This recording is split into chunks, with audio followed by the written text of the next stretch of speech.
Let's talk about something that you can do for free that might help your photography more than anything else.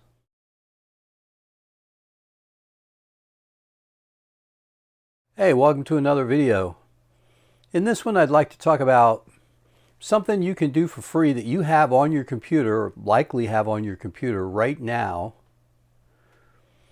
that doesn't cost you anything and might teach you more about yourself and your photography than a year's worth of watching YouTube videos, buying books, buying classes that can help you, all those kinds of things. And you have it right in front of you.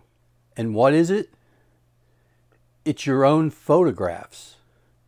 It's your past photographs. It's not the ones hanging on the wall. It's the ones that you thought,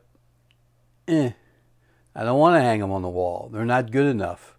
I don't want to show them to other people. My old friend Tom used to always say, only show them your best. Well, that may be true, but that doesn't mean that you can't look at your old photographs and figure out why you don't like them and what happened. Because there's going to be some that you like better than others. Why? Figure it out. I'm going to use a couple of examples of some photographs that I took recently in Iceland. I'm going to pop this first one up on the screen. There was a side street that had a few colorful buildings where people painted them, and I was walking down the street, and it was one day in Reykjavik, and I knew what was going on, and I'll explain in a minute. So I had taken my Z8 and the Nikon 50mm 1.8 lens, and that's all I did. I didn't take a backpack. I just took the camera and the lens, and my wife and I were walking up and down the streets of Reykjavik. This particular building, I wanted to photograph just the building at first. And sometimes you can visualize an image that you want to take. Things can get out of your control anyway. In other words, you can say, all right, I see this, I want to set this shot up, and you can still fail. And that's what happened to me with this particular image, and why it's not a good image, and you can probably figure out why.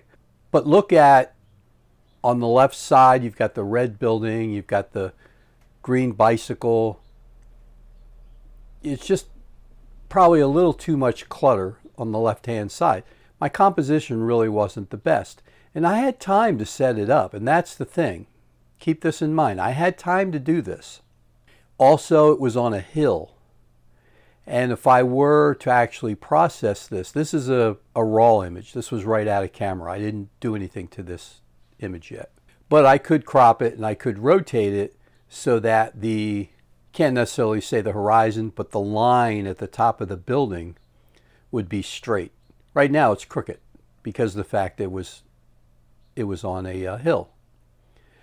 But anyway, I saw this gentleman coming who had the sweater and the white pants, the black hat, and I thought, that's really going to pop. If I can get him in a doorway or a window or something up against that building, that would make for a nice photograph.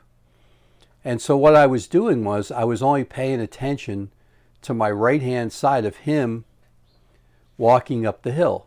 I saw him coming for, I don't know, 20 seconds, 30 seconds, but I did see him walking up the hill.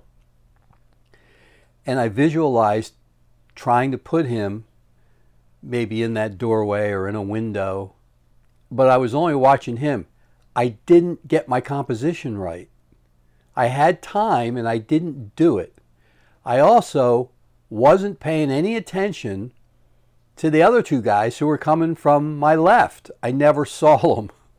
And so here comes the guy with the sweater and the white pants and the white sneakers, and I'm ready to take the picture and snap, and then I realize, where'd these other two guys come from? They weren't in the photograph, and now they are. And so I didn't get the image I wanted. As Bresson would say, that moment in time, it was gone forever. And yeah, maybe I could have stood there for a while and waited for someone else to walk through that had colorful clothes, but there really weren't many people on that street and probably wasn't going to happen. My wife was standing patiently with me. It was time to move on. But even if you visualize a shot, I still didn't take the time to do it right. And yeah, it got thrown off because those other two guys jumped in the way. But still, my composition could have been better. This next shot of the bicycles, it's a horror show. There's so many things wrong with this image. I'm sure you're looking at it going, ugh. Yeah, it's ugh. What could I have done to make that better? And there's going to be a theme to all these images. I don't know that I could have saved it, but my initial idea was obviously to line up those bicycles and try to get some sort of image that way.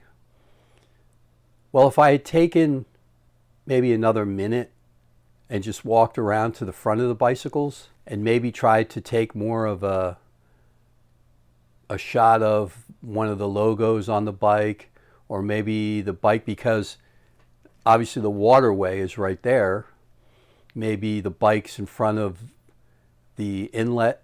If I had taken another minute, I may or may not have been able to get a much better composition. But I didn't work at it. I didn't do it.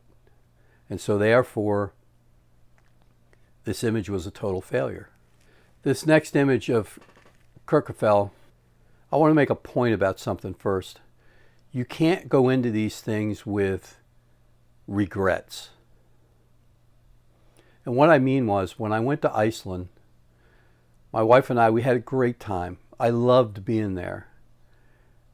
I loved getting some of the images that I was able to get.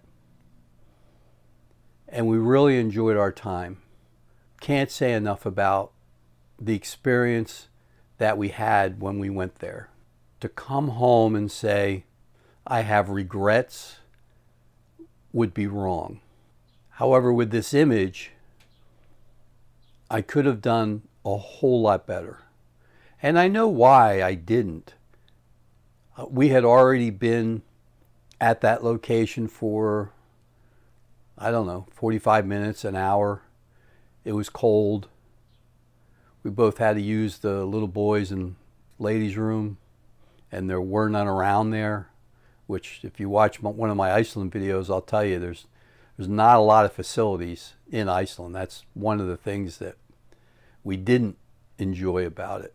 However, I had already taken the shots that I wanted to get of the iconic shot with the mountain in the background and the waterfalls.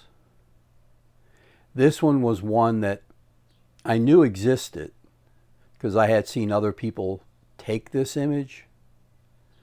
But again, it's one that I didn't work at. And had I worked at it, I would have changed lenses. This I shot with the 24-120, and I shot it at the wide angle of 24. Well, I had a 20 millimeter lens with me.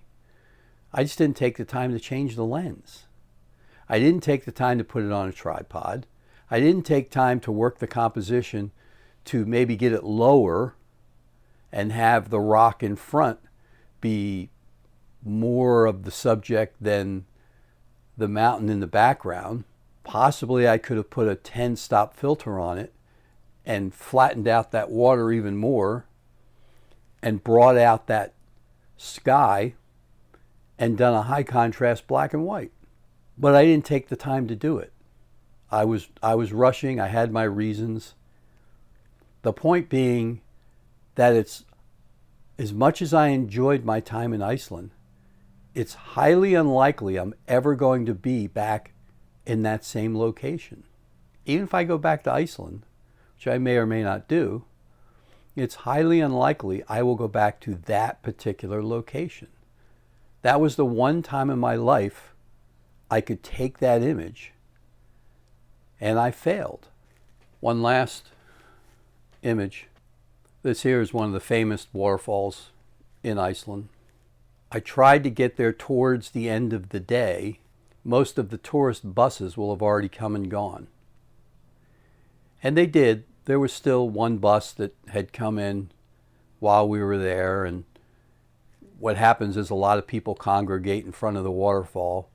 It's harder to get an image. If you were to go there at 11 o'clock at night or 5 o'clock in the morning, you're less likely to run into people, and you could probably get a better image.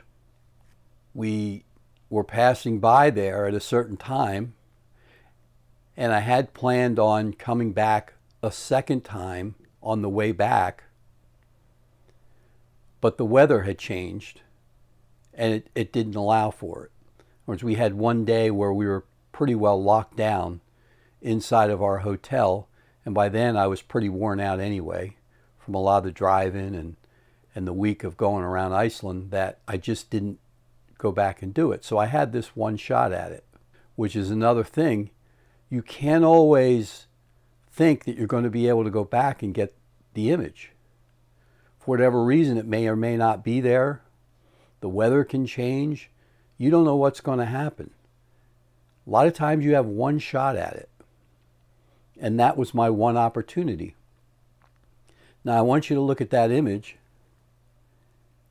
And on that I'm going to explain to you what I learned about my time in Iceland and in other times. Because I already had sort of suspected this about me, one of my biggest weaknesses in photography. And it proved itself in going back and looking through my throwaway images. And that is patience. I want you to look at the guy who's standing almost in the middle of the waterfall and the other people who were mulling around. Well, in between that, there were other people who came. I was kind of hoping the person with the red jacket would be the one going and standing in front of the waterfall, but they didn't. I had that one guy to work with, and what I did was I waited and waited and waited until I got him in the position that I wanted him to be in, and all the other people had gotten out of the way. And then I got this image. This image is a keeper. And why did I get that one? Was because I had patience. I took my time. I understood the composition that I wanted. I waited. My wife had already gone back to the car. She had had enough. But I wanted that image. I visualized, I knew before I left Iceland the image that I wanted. I wanted two of that waterfall. One is this one here of my wife in front of the waterfall, and then this one here, which I knew I was going to make in black and white before I ever got on that airplane to go to Iceland. I had visualized that particular shot, and I waited until I got it. My patience had paid off. For me, I know my biggest weakness is patience. And I've learned that at times when I'm photographing my buddy Henry the heron, because there's a lot of times I know when Henry's going to fly, because there's a certain part of the lake, when he gets to it, there's a little bridge, and he won't walk across the waterway to get from one side of that bridge, the water underneath the bridge, to the other, because it's too deep for him.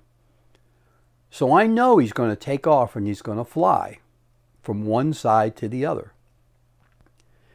And I know he works his way in that direction down the lake pretty much every morning. And it depends on when I can catch him. Sometimes he's already gone past that area. Sometimes he's way up a quarter mile from that, and it takes him an hour and a half to work his way down. Occasionally, he'll never get that far and he'll fly off. He'll go back to the other side of the lake. A boat will come by, or maybe he figures he's already had his fill of the day and he just leaves. But I know if he's close enough to that bridge, 9 times out of 10, he's going to fly, and then he's going to go to the other side. He's going to stand in the weeds for a couple of minutes, and then he's going to fly up and go into his tree. That's pretty much his routine. So I wait for him, and my patience sometimes will pay off. So I want you to go and look through your photographs and see if you can find a weakness. What is your weakness? Because I'll bet you can see it in your past images. The ones that you don't want to use, look through it. It could be you're not using proper exposure. It could be your compositions aren't that good. It could be you're photographing subjects that you don't really want to photograph, but you don't know it yet. You only see other images on YouTube and you think, oh, I got to go get an image like that. But it's not in your heart. It's not your passion. It's not really what you want to photograph, but you haven't figured that out yet. Look through your images and see if you can find the pattern of what you don't like about your images, and then you'll improve. I hope that helps. Until next time, take good care, and I'll talk to you soon.